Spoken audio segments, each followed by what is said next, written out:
Hello, hello, and welcome to our live coaching call. Today we have a very special guest. Her name is Maha Bodhi, and I met Maha a long time ago when I was filming her for the Unplug meditation app. Since then, sadly, she was diagnosed with cancer and literally felt like she was going to die. But before she wanted to die, she had to get all of this wisdom out. This book, I don't want to cry, so I'm covering my face. I honestly think it should be required reading for any meditation teacher and any yoga teacher.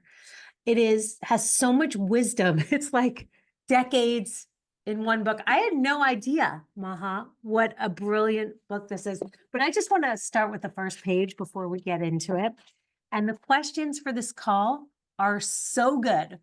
I'm actually really curious how you're going to answer all of these questions on how to heal yourself, because someone who was that close to losing everything, being able to be here today, and I've been on your journey with you, Maha, is really unbelievable. Before we start, I just want to read your beginning of this book. After surviving a brutal upbringing in Yemen, where I was enslaved as a female, forced into arranged marriages twice, faced multiple life-threatening situations, and endured 2 civil wars, I eventually arrived in the US and was later diagnosed with cancer. I mean, wow, that's just the beginning. So I would like to introduce Maha Bodhi. Hi, Susie. Thank you so much for having me, and thank you for that introduction. I'm so excited to be here and looking forward to answering all those questions. Wow. I mean, I can't wait to just tell you what they are. But before we even talk about that, can you talk a little bit about you and how from this origin story to where we are right now? Just kind of share your story a bit. Yeah. Well, that's a very long story. I think that's another book. I'm actually writing a memoir more about that. But you just read in the introduction in my book, I come from a country called Yemen, where women are not really treated fairly. And especially at the time that, I was born and raised. So it's just women are second-class citizen. Your father owns you pretty much until he hands you off to your husband, who also then owns you, pays a dowry, literally they buy you, they pay the father a lump sum, and then you're owned by your husband. And we were raised never to question the husband, always to obey the husband. It's very, very derogatory, I believe, to women.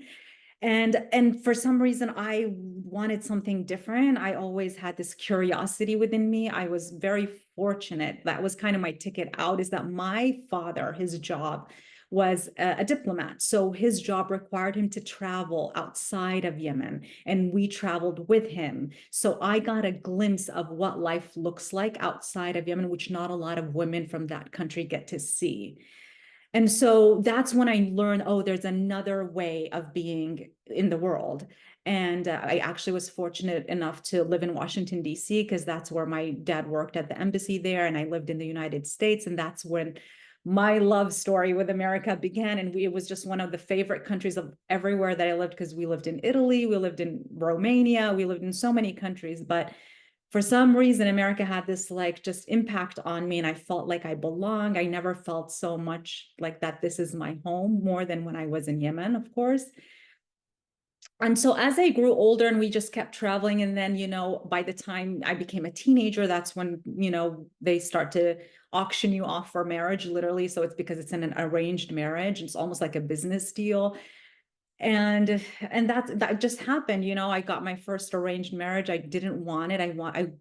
Like I said, I caught the American bug. I would watch movies, and I understood what love is and falling in love. And I'm like, oh, where's the love part? They just give you a picture and then you're married off to this guy. So I resisted, and it wasn't good, because I didn't want to consummate the marriage. I didn't want to participate in that marriage. I didn't believe it was fair what was happening to me.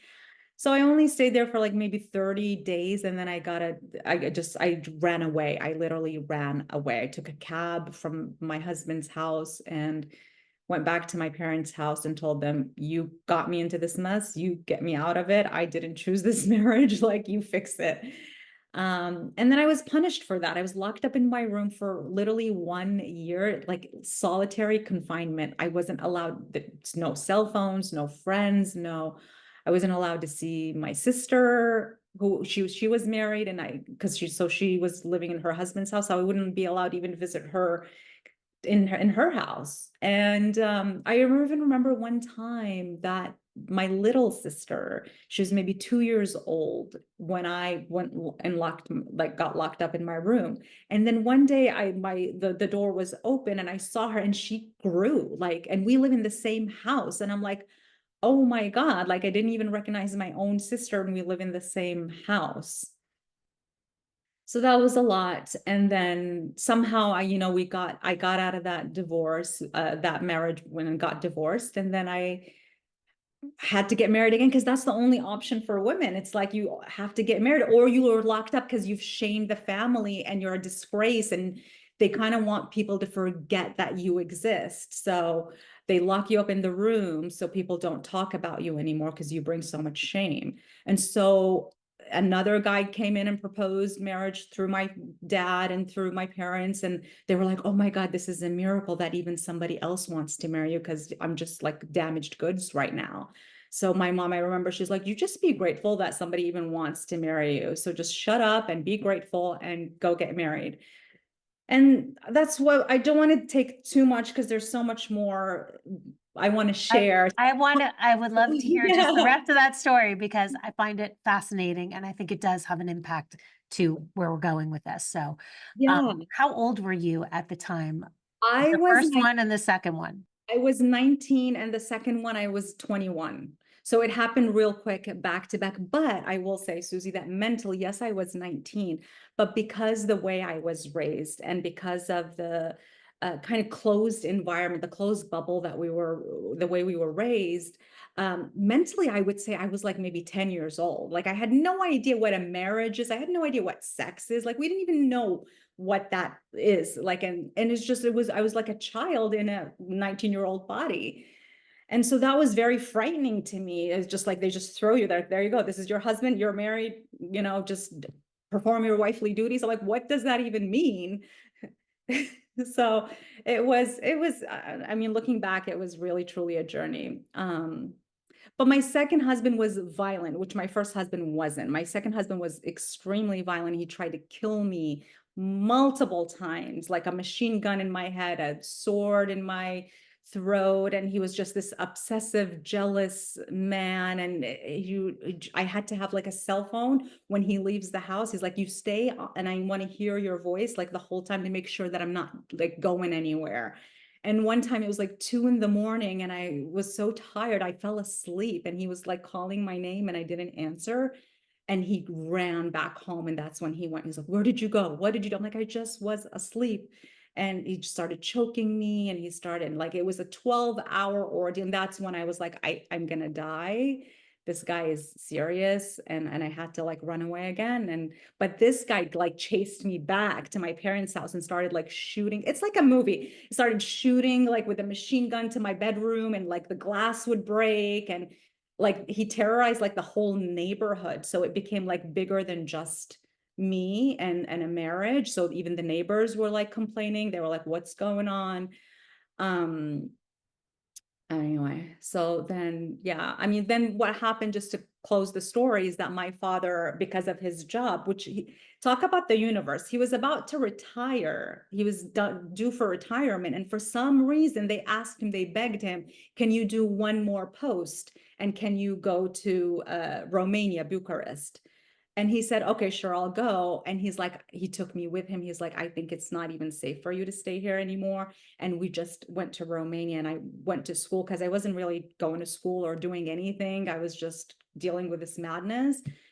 And that's when some sort of normalcy began to happen. And I went to college in Romania and I began to kind of plan because I knew he was going to retire after that post and go back to Yemen. And I was like, if I go back to Yemen, somebody's going to kill me or I'm going to kill myself because I can't live that life.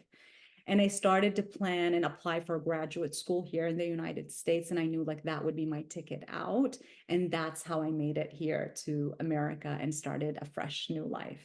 And where did you go to school I went to in the school US? here, like in it's called Alliant International University. I have a master's in organizational behavior. It was here in Los Angeles. And I really enjoyed it. It was very interesting. It was about human behavior in the workplace. So I understood a lot about human psychology and adult learning theory and how adults learn. So that was very good for me. So let's fast forward. You come here, you go to Brian Kest's yoga class. You'd never really worked out. You take his class. He's Brian Kest, for those of you who don't know, is a very famous yogi in Los Angeles and used to have his own studio here in LA. And you basically felt inadequate in that class. What made you go back? And then how did you go from there to being such an incredible meditation and yoga teacher who teaches corporate clients everywhere across America? So like, can you make that little leap there? Yeah. So what happened is that when I came to like, right, I came to America, the land of free. I'm like, oh my God, I can be anybody and do anything finally. But what happens is that, when you leave that turmoil behind, like I left all that behind me in Yemen, but Yemen didn't leave me. It was still in my psyche. It was still in my mind. I would have nightmares, PTSD. I would wake up screaming, terrorized and sweat, even though I'm in Santa Monica, living by the beach. So it didn't make sense to me. And I started therapy. I just started talking to somebody and my therapist said, you know what? I think you should try yoga. I think it'll be good for you. That's all she said. And I said, oh, you know what? Across the street from me, Brian Kess, this guy, his name is Brian Kess. Like there's a line across the street, people lining up for him. I guess I just went to TJ Maxx, bought a yoga mat, put it in my backpack and joined their line and waited to go to class. And like you said, I didn't know anything about yoga. I haven't worked out. I haven't. And Brian Keston is known for his intense power yoga classes that last 2 hour long. And it was a journey and it was humbling. And I couldn't even go through the first chaturanga and I almost was going to pass out. And I didn't want to make a scene because I literally thought I was going to get sick and pass out. So I rolled up my mat and I crawled in the back of the room. Like there's 100 people in that room and I just left. But there was this like seed planted inside of me, even though I'm exhausted, I'm embarrassed, I'm sweating, I'm hyperventilating. There was this smile on my face. I felt good. And I saw the yogis in the room and I felt that they were experiencing life in a different way. And I wanted that. I wanted that peace, that serenity. And I remember being in bed and I had to even take a Tylenol and I was like, you know what? I'm going to go again and again and again and again. And that's what I did. I just kept going until I started to feel, for me, it was a lot about the physical part of it. But little did I know now that I'm a teacher that everything is connected. But the physical was very tangible, was measurable. One day I can't do a chaturanga, the next day I can do it. One day I can do 30 minutes, the other day I can do the whole hour. So I saw progress, and it was a very nurturing and safe environment. When you grow up in an unsafe environment, and if you fail, you get punished. That's traumatizing. That's literally trauma, right? But then that environment was difficult but nourishing at the same time. So a switch began to happen in my mind that, oh, I can do hard things and I can fail and it's okay. And I can still love myself and I'm still good enough and I am enough. And that just kind of was an introduction to self-love and self-compassion and how to treat myself. Because really what happens when you grow up in an intense environment is that the voice of your parents ends up being the voice in your head. And that was kind of like the first step to mindfulness and to learn how to kind of control my internal environment and the voice in my head and my psyche and my nervous system and how to master my mind and my body. I think everybody's parents are their voice in their head, whether Yeah. they like it or not. Um, so we have to think about that as parents when we speak to our kids. Okay, so now you've taken Brian Kest, you're getting good at this. And then how do you go from that to where, you're teaching at Unplug and you're teaching corporate clients? And how did that happen? So I had a corporate job just like everybody else because I had to pay the bills, and I had a master's degree in organizational behavior, and I was doing corporate training and development. And I liked it. I didn't mind it, and I was part of that corporate culture. And then yoga was kind of my happy place. So after work, I noticed that a lot of my colleagues, they would go to happy hour and let's go get a drink, let's go, And for me, I prefer to go to yoga. I'm like, I'd rather go to yoga. That's my happy place. And so that it was kind of that. It was just go to work and then go to yoga, and I was happy with everything. And I just kept getting more curious about yoga. What is happening inside of me? And why do I feel the way I feel every time after class? Like every single time. That sometimes I would be going through so much turmoil, and I'd be like, there's no way a downward facing dog is going to fix this. And and then I go, and somehow I feel very different. Even though my circumstances didn't change, my internal environment changed.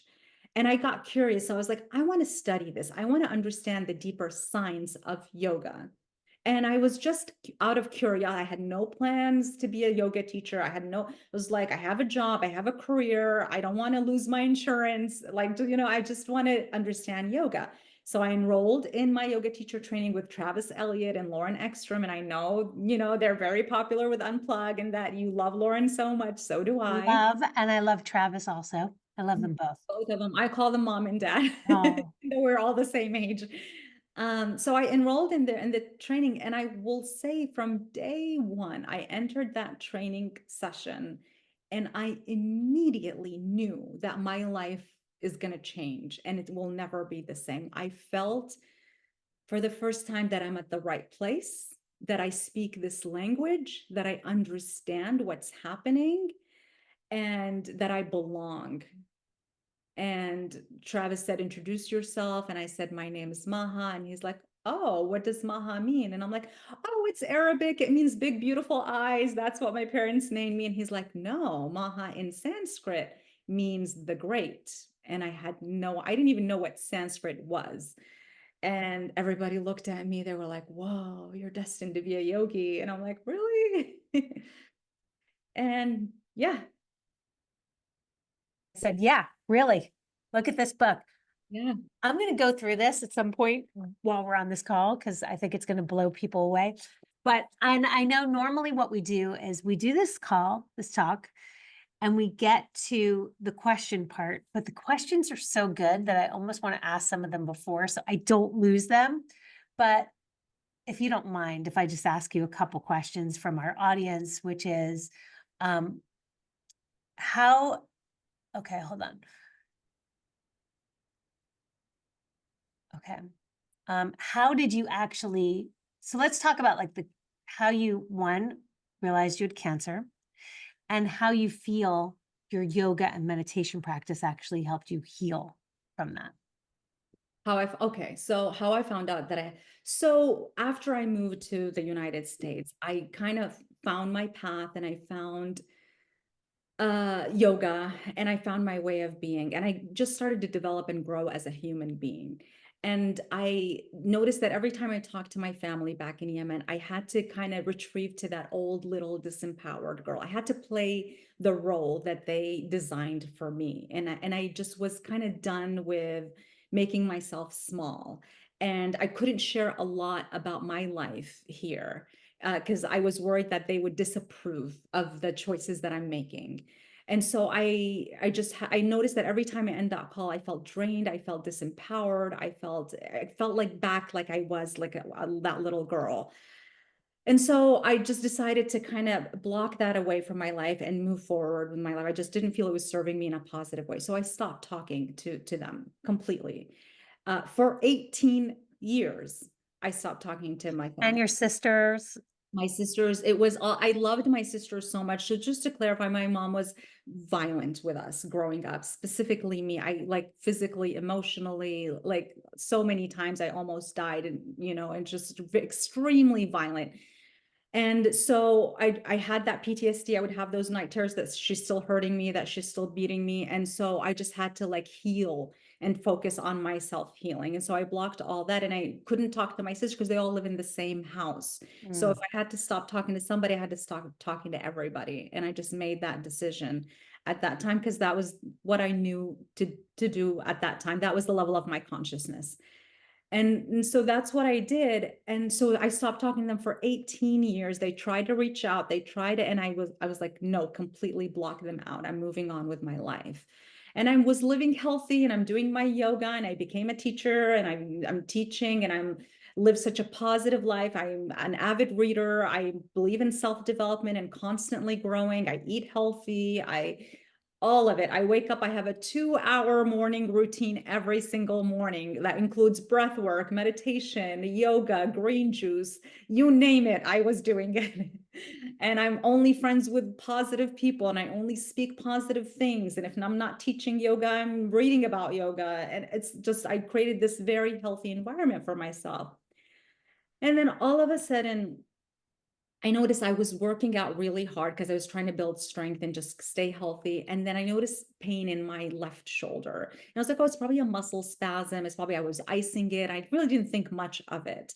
Mhm. And it just kept growing and I'm like and I'm like it's just going to go away. I really didn't think much of it, and then all of a sudden I get an email. So I have 4 sisters and we're 5 total and we have 4 sisters. I'm number 2 of the oldest, so I have one older sister, 3 little sisters. All of a sudden I get an email from one of my little sisters. She's like, listen, I know you don't want to talk to us anymore, but I just thought you should know that our older sister Maysoon just got diagnosed with breast cancer. And I lost it. I was like, oh my God, we're just like 18 months apart, me and her. We slept in the same bedroom. We shared the same clothes. We had the same friends at school. We had the same childhood memories. We were very, very close. And it just broke my heart. And that's when I broke my silence. And I was like, this needs to end now. This madness needs to end right now. I'm an adult now. I just need to reach out to my sister. Right away, I call her and we start talking. And I had forgotten how to speak Arabic. And I'm speaking in English and she's speaking in Arabic, but we're both understanding each other and we're just doing our best to communicate. And it was just heartbreaking, and I was just so relieved that there was a lot of tears, and we talked for hours and hours and hours. And once that call ended, I just felt that thing again in my left, because she was like my left breast, my left. And I was like, oh, this is probably our connection. That's what I thought. I was probably so empathic and she's my sister, I'm feeling her pain. Mhm. But I'm like, let me get tested just in case. And I remember getting my mammogram, and I'm like, no way, there is no way. And I'm just going to get the mammogram just to get the mammogram. And I got the mammogram and they said they found something suspicious. Still, I was like, no way, no way. And then I wait 3 weeks later, and they made me through. And those 3 weeks that you went, something like our medical system, I don't want to get too much into that, but when you tell someone we found something suspicious, go home and wait 3 weeks. Those 3 weeks feel like 3 years. And I'm waiting and I'm waiting. And even though I'm very confident in my health, but still, like, it's like, could this be? Could this be? And it just keeps intensifying. Like, even if I don't have it, I'm going to give it to myself just from this like anxiety. And then finally, I talked to my doctor, and she's like, "Are you sitting down?" She's like, are you by yourself? I'm like, I'm by myself. She's like, is there somebody you can call? I'm like, it was like 8:30 in the evening and it was a Friday. I was like, just tell me. I already know it's bad, because if it wasn't bad, you wouldn't say all these things. And then she's like, yes, you have it, and it's invasive and it has spread to your lymph nodes. And it was just, that word that you never want to hear in your life. And I was like, wow, me and my sister have the same thing and we're worlds apart. And we live very different lifestyles. I live here, I live in California, like I mentioned, this extremely healthy lifestyle. She lives in Yemen. She has kids. I don't have kids. She smokes. She doesn't eat healthy. She just, Yemen is not, they don't have organic food. They don't have very, very different lifestyles, yet we both have the same thing. And I just knew there was more to this. There was more to this on a spiritual level. There's more to this on a psychological level, from our trauma, from our history. Like, there was just so much. And yeah, and then I just felt like I need to fix this? Where's the source of stress in my life? If I have built this environment that is super clean, the only source of pain in my life, dis-ease in my life, the lack of ease, is with that, is that I haven't talked to my family for 18 years. I need to fix this. And that's when I started reaching out more, and I started talking to all my family, including my mother, which is really hard. And I actually ended up, because I knew I was going to start treatment soon. And I knew this treatment was going to be very long, a year-long, comprehensive, complicated treatment. And so I was like, and she had already started her treatment. They move a lot faster. So she had to go to Jordan, because in Yemen, there isn't any medical structure. So she had to go to Jordan because they have more medical resources there. And I was like, I'm going to go and see my sister, because I wasn't sure what was going to happen to both of us. I'm like, what if this is my last chance? And so I went to Jordan for 1 week. And so I saw her, I saw my mother, I saw my other sister. And I was so scared and so terrified to go there. But something inside of me said, you must go. If you want to heal, you must go. And I wanted to go to prove to myself that I'm not that scared little disempowered girl anymore. I wanted to go as the adult, strong woman the woman that I am today. And I'm like, I have done so much, like you said, and work with corporations and work with executives and work with famous Hollywood people. And I was like, why does it, when it comes to this, I shrink into this terrified small little girl. I need to face this instead of keep running away from it. And I remember being so scared, and I just did it anyway. I'm like, I'm going to do this, and I know it's going to be good for me. And I went, and to my surprise, is that they've grown too. We've all kind of grown. And for me, my mother was this big bad wolf. And what had happened is that she aged. It's been 18 years, and she's older now, and she does have remorse, and she apologized to me, which I never thought would happen in this lifetime, because she was so stubborn and so aggressive and so angry. And she just became, and I was like, oh, the big bad wolf now is just like a small little kitten, like an old little, it's just, I was like, wow, all these fears and stories that I had in my mind are just something of the past, and they don't apply anymore. And so there's a lot of healing, a lot of closure, and it was beautiful. And it's interesting because I told you that I couldn't speak Arabic anymore. And when I got there, I remembered it all. It was almost like the trauma was blocking the language part in my brain. And when I felt safe, it came back to me, and I felt safe enough to speak the language that I used to speak when I was a little girl. So it was just such a beautiful thing, and so much healing happened. And then when I came back, I was ready to start my treatment. And it was so, and I really honestly never thought that it would happen to me. Wow. I remember seeing you, and we actually had this call scheduled, Yes. but you weren't sure if you were going to make it. Yeah. Like not the call, but like in general, like live. And I remember you telling me that you were writing a book and you wanted to get everything out, all of your wisdom. And when you told me about this book, I didn't realize, and I was like, oh my gosh, it's $45, it's pretty expensive, blah, blah. I didn't realize that there's so much in this. I'm sorry if I'm screaming, but there's so much. It's like every single thing, every single question about meditation, about yoga, about positions, about everything in this book. I feel like this is like should be required reading for all yoga teachers. But I also think it's a great gift to give to anybody who's interested in healing themselves. So one of the things I want to do before we get into this is do a little meditation, because a lot of people came on here to do a meditation for cellular healing. So you Yes. believe, and this is something we spoke about too, that you Yes. can actually heal your body with meditation. Yet Yes. you were doing meditation and it wasn't, and then you got cancer. So can you Yes. explain that little kind of Yes. connection there? And then also let's do the meditation. Yeah. Sure. First, I want to say that everybody is different, and I'm not giving medical advice whatsoever. Please see your doctor, talk to your doctor, and listen to your doctor, because that's what I did.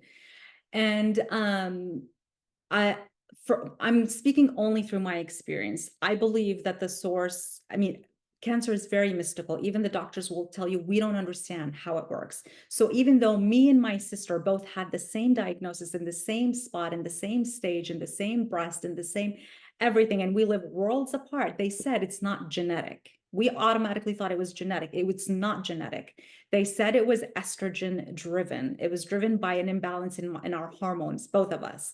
And we both did genetic testing, and she did her genetic testing in Jordan, and I did my genetic testing, and they both came out that it's not genetic. It is estrogen driven. So there is some sort of mystery and a lot of unanswered question as to why. I believe that stress is the source of any disease in the body, that you can be the healthiest person on earth and eat healthy. I think stress overrides all these things. And I think if a person knows how to manage their stress, and even though they're not eating the healthiest, not to say that that's not important, but I feel they could get away with it if they're living in a stress-free environment, even if they're maybe, not eating the healthiest food, not working out every day.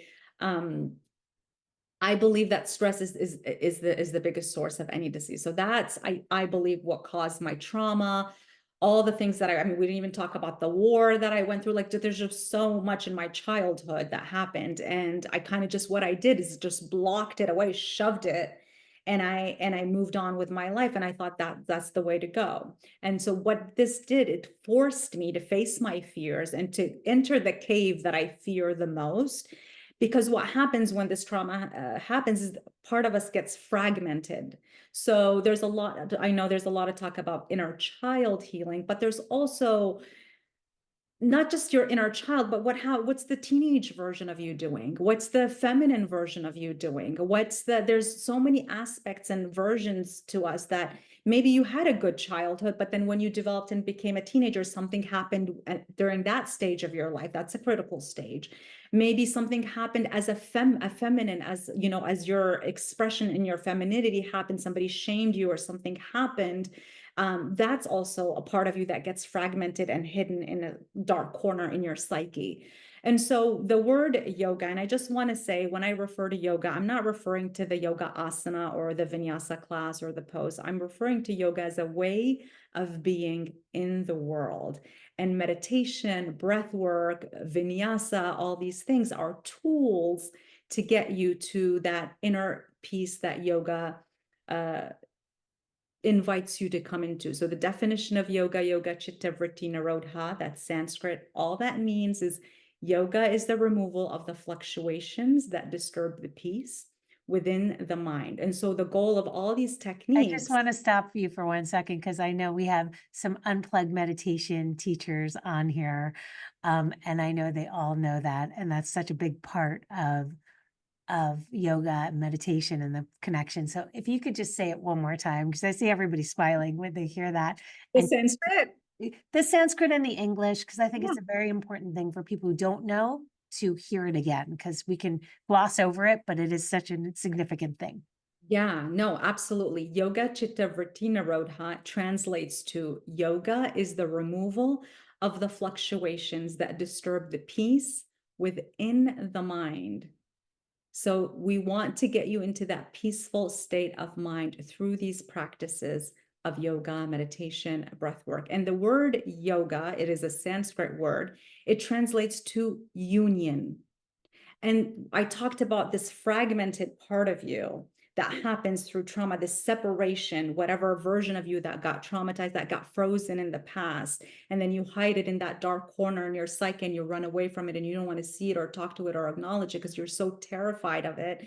What yoga does is invites you to create that union, that wholeness, to bring all parts of me, the good and the not so good, especially the not so good, because that's what's draining your energy. And so when you create that sense of wholeness and use that sense of union and you bring all versions of you to the center of the stage and you invite them to have the seat at the table and you're like, this is me, all of me. And just it's scary, but that's where your energy becomes so potent and so powerful, and you become whole.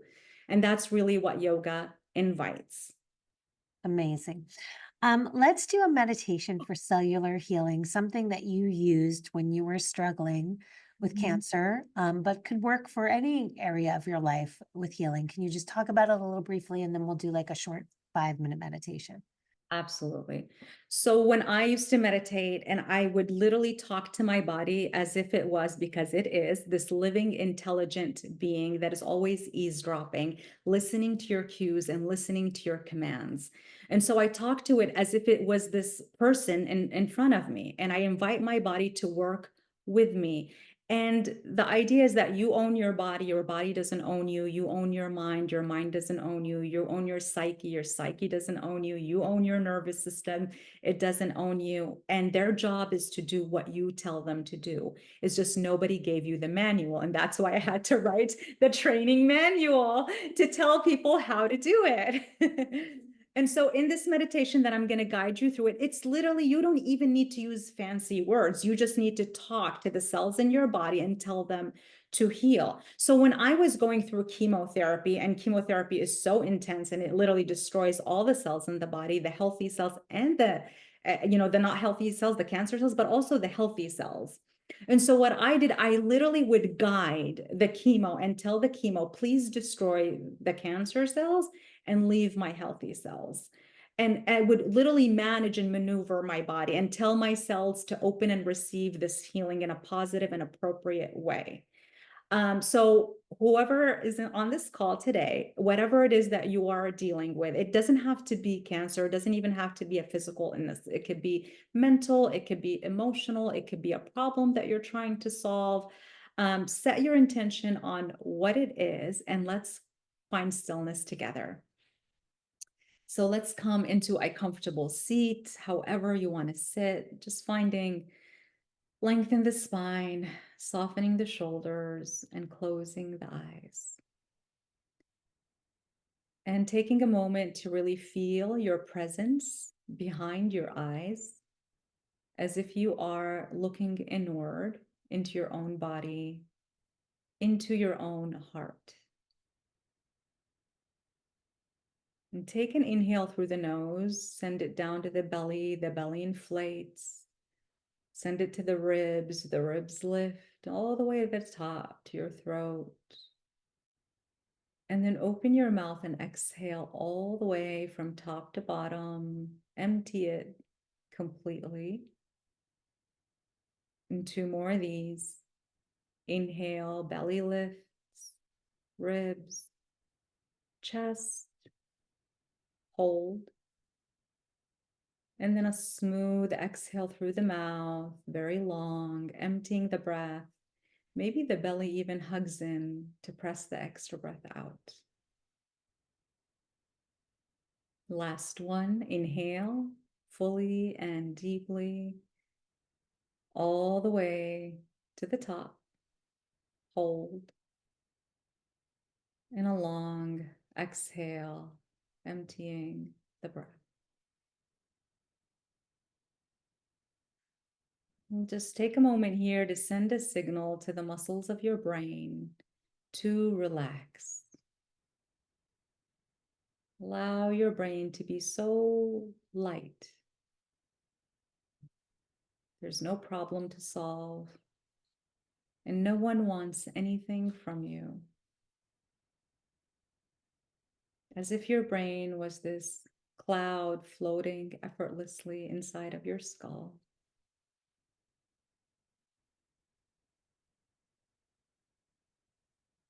Allowing the part in your brain that governs your fight response to shrink and regulate to its normal size, the amygdala. The amygdala just shrinking to a normal size. Lay down the warrior. The war is over. Moving down your spine, signaling to your nervous system that everything is okay. Feeling safe in your body, your home.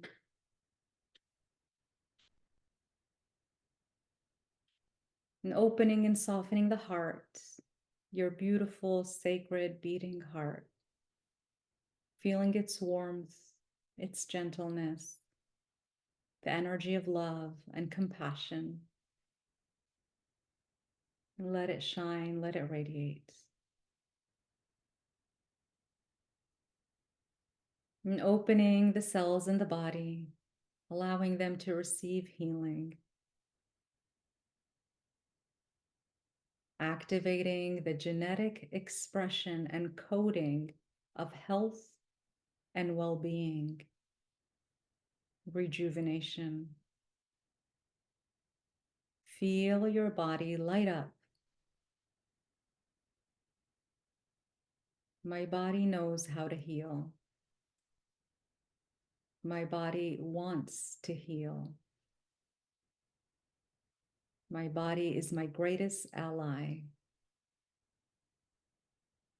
My body serves me in a positive way. The cells in my body are intelligent. They know what to do to promote wellness, physical healing, emotional healing, mental healing. And I allow this to happen now. I give my cells permission to heal.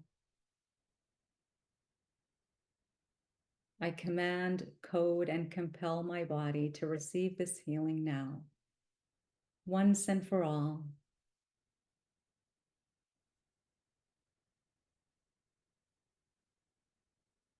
And I trust that this healing will continue to happen even when this meditation ends.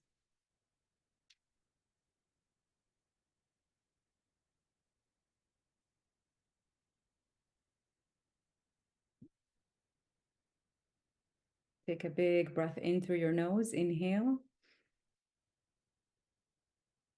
And open your mouth, exhale.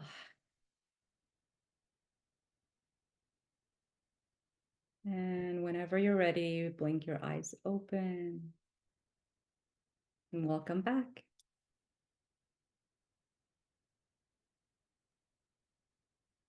How's everybody feeling? That was unbelievable. And I like the part where you said, I command, code, and what else did you say? Something. What? Compel. And compel my body. I love that. Commanding your body to heal on a cellular level. That is Yeah. so beautiful. Yeah. Oh my gosh, this is going too fast. This is such a fascinating conversation. I wish it could be 5 hours long. I have questions from our audience. I'm just going to start asking some of them. Um, did Maha Bodhi envision her physical body and energetic bodies free of pain and disease to miraculously and completely heal? Did her physicians want to learn her methods of healing? And 3, this is all from a doctor is asking this question, Dr. Berta Maria. Did Maha Bodhi receive information about the reason for her enslavem? Enslavem. I don't know what that is. Okay, so these are really good questions that I want to answer. So I just want to clarify that I worked with a doctor and so I just listened to my doctor, and I was so fortunate to have truly the best doctors in the world. Really, I was so fortunate and so lucky. Like, my doctors train doctors on an international level. Like, they write like training manuals for other doctors. So they're called super doctors. And I had a team of doctors. So it's not just one doctor, because the doctor that did my chemotherapy was a different doctor, and my surgeon that did the surgery was a different doctor, and then the doctor that did radiation therapy was a different doctor. So it's a team of doctors. So what I would do is, yes, I would meditate, this similar to what I did, but I would do it every day, and I would ask myself, and I would believe it. So there wasn't even, for some reason, there was this piece that happens, and I've heard a lot of cancer patient that once that initial, when you get the C word and you did get the diagnosis, there was a little bit of fear. But after I went and saw my parents and healed kind of emotionally and kind of closed that chapter and came back and set my intention to go through my treatment, I was at peace. It was hard, but I was at peace. And there was certainty inside of me that I will heal. So when I would meditate, there was this belief, very strong belief system inside of me that my cells are really responding to me and they're listening to me and I am healing. So yes, I did envision my cells to heal. And like I said, I would tell my chemo to work the proper way that it's designed to work.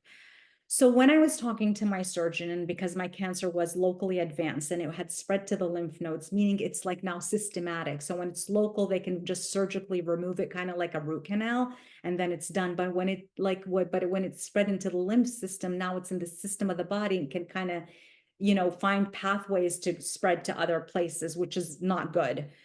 So when my surgeon was telling me, she's like, I'm going to have to remove your lymph nodes and I might have to remove up to 35 lymph nodes. That's a lot. And that could impact my range of motion for my shoulder. And I'm a yoga teacher and this is what I do for a living. And it's who I am as a human being. So it's very important to me. And she said, I won't know until you're in the surgery table and I cut you open and I have to see with my eyes, even though they do imaging and they have all this sophisticated technology. She's like, I won't know until I see it with my eyes and take a sample and get a pathology report and know how much do I need to take out. And I said, what are the chances that you don't have to take any out? She's like, Maha, that happens maybe 5% of the time. And I have not seen that in my entire career. And I'm like, well, somebody has to be in that 5%. Why can't it be me? And so I would just meditate and I literally that day, so I had to wake up like at 5 a.m, get ready for surgery. And I'm in the surgery room, in the waiting room, waiting for them to call my name. And I literally closed my eyes. And I don't care at this point in my life. People think I'm crazy. I'll meditate wherever I need to meditate. So I'm sitting in the meeting room. I plug in my earphones and I'm meditating and I'm just envisioning that that healing light is coming into the surgery room and like enveloping the entire surgery room, and it's guiding the surgeon, the nurses, the machines, the technology, the tools, and that everything is protected and everything is guided to serve me in the most positive way. And I also accept my karma and I accept whatever, I'm destined to accept in this world, and I will move through it with grace. And then I finished my meditation. They called my name. I walk into the room and I went through surgery, and she knows, my surgeon, she knows that like that's a big thing for me, like the lymph nodes and the surgery. That was like really, I wanted to keep that. Like I wasn't questioning, like my mortality at that point. I was just worried about my shoulder. And anyway, so we did the surgery. It was like I blink, I close my eyes, I open my eyes, and it's done. And I wake up and she's looking at me and I was like, the first question I looked at her, how many lymph nodes did you have to take? She's like, none, Maha. And I was like, what? She's like, I took a sample and I took it to the pathology report and we were all waiting because when I opened, I could tell from my eyes that there's nothing, but I didn't believe my eyes because I've never seen this in my entire career. So I waited for the pathology report to come back and it came back negative, no trace, no evidence of cancer. She was like, we all were shocked in the surgery room. And then she sewed me up and she's like, you're good to go. She's like, you're cancer free. Wow. And yeah, and it's just amazing. And I remember even like the nurse was kind of reading to the doctor all my report, and I was kind of still waking up from the anesthesia, and she was saying, and the patient woke up at 11:11. I'm like, what? I woke up at 11:11? And she's like, yeah. I'm like, wow, that's an angel number. And she's like, she turned back to the doctor, and then That's so funny. you have no idea what I'm talking about. And I was like, wow, I guess that healing light meditation like really, really worked. We know that it does. Okay, next question. What is the most important thing to remember when trying to heal on the cellular level? I think to believe that you are worthy of it, to believe that you are capable, that you know how to do this. So you are born with this capability. And you can use simple language, like you don't have to be a yoga teacher or meditation teacher or, have a lot of information. That you are in that body. So you just talk to it as if you were talking to any regular person. Next question is interested in the cancer survival techniques as I'm also a breast cancer survivor diagnosed last October and cleared in May. I will say manage your stress. You are the safeguard of your stress. So at this point in my life, my number priority is to not allow stress to enter my physical body, my energy field, my environment. And whenever time, because we live in this life, like life is going to throw you stuff, right? I always remember, I'm like, no, I'm not going to get entangled in this. My peace, my inner peace is my number one priority. How to get rid of memories from a disturbing past. So remember when I talked about the PTSD nightmares I woke up, they've been going on for 18 years, literally waking up screaming. And every time I'm like, and I did meditations, I'm like, how do I do? And they just won't go away. Honestly, the only way they went away for me is when I went back from an empowered place and faced my fears. I've never had those nightmares ever again. Along with yoga and meditation, did you incorporate dietary changes to help cleanse your body of cancer? I did, but I didn't get too caught up into it because I was already eating healthy before. So it wasn't like I just started eating healthy when I get my diagnosis. I was already eating healthy. And honestly, my doctor told me that the chemotherapy is so harsh and so toxic to the body that no matter what you eat and how, I mean, it helps, but it's like really like, she's like, I don't want you to invest too much energy in this because chemo is toxic and it's destroying your cells. And no matter how much healthy food you eat, it's not going to really play a big factor at this point. What in this book is, talk about the book for a moment. Like, what are you most proud of? What will people learn and get out of this book? So this book was written in the heat of my chemotherapy. And because I was literally bedridden for weeks at end, and like chemo is like, honestly, I thought I was going to die multiple times.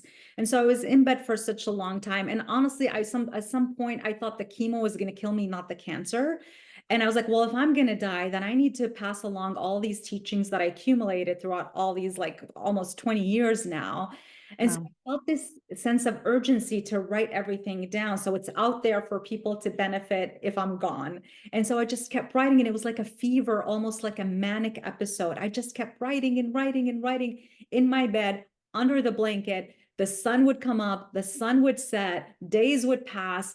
And I don't even know what time it is, what day it is. I'm just writing, writing, writing. I could not stop until it was finished. And Wow. I think it was like a week, maybe like 2 more weeks for editing. And like, and I worked with an editor, Tiffany, she's amazing. And she helped with that, making it look pretty and all that stuff. But the writing part of it was literally in 1 week. And it was just like this outpour, this download of information that needed to come out. And so that's when the book came out. And so there's a lot of actually practical tools and step-by-step guidance and practices, especially the meditation, especially the breath work. Because there were times when I was in the heat of chemo, like I could barely walk. I could barely go to the bathroom. I literally would have to crawl on my hands and knees. So there was no way I could do the yoga. There was no way I could do the asanas. All I could do was control my mind and my psyche. And that was meditation and breath work, really. And not even the intense breath. I know that the popular intense breath, it was very gentle breathing. It was in for 4, out for 4. And those are step by step in the book. And where should people go to buy this book? I know we put the link in the chat. This is a comprehensive, I mean, it has been called the Yoga Bible. It has I every would call it that too, actually. I would call it the yoga Bible and the meditation. Well, meditation and yoga are one, in my opinion. Exactly. So it has yoga philosophy, it has spirituality, it has yoga anatomy, it has breath work, it has subtle anatomy. It's a big book. Like I said, I use it for my teacher training, and other teachers who don't have a training manual actually use it for their own teacher training. Mhm. Also for your own personal development. Say you're not a yoga teacher, you're not a meditation teacher, you're not a professional in a sense, and you just want to deepen your own knowledge and understanding. This is the best way to do it, especially if you don't want to enroll in a yoga teacher training and you just want to understand it. This covers it all. I love this picture, by the way. It really does cover it all. Maha, I would love to kind of introduce you to our amazing people that are on this call.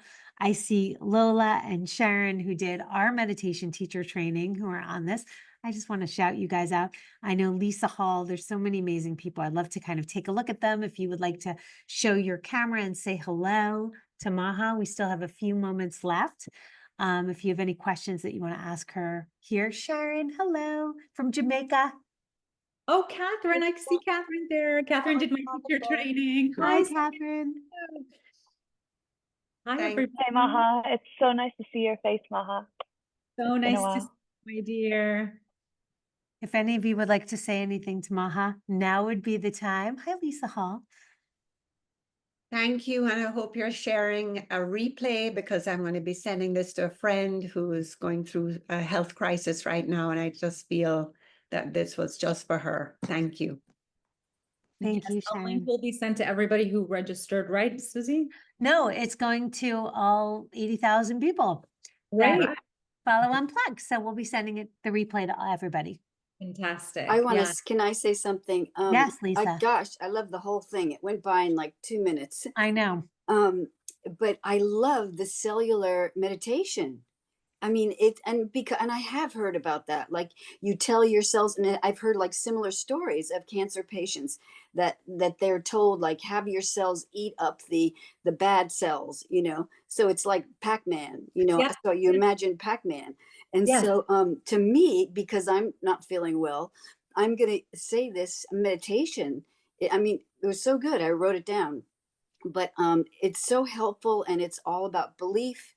You know, Yeah. if you believe it and you are, you know, enthusiastic, you know, about life, and it's just positive. It's all being positive, but also recognizing your body and talking to your body, because everything's alive in there, you know, and they all have personalities. You Yes. know? So it's important to love every single part of your body.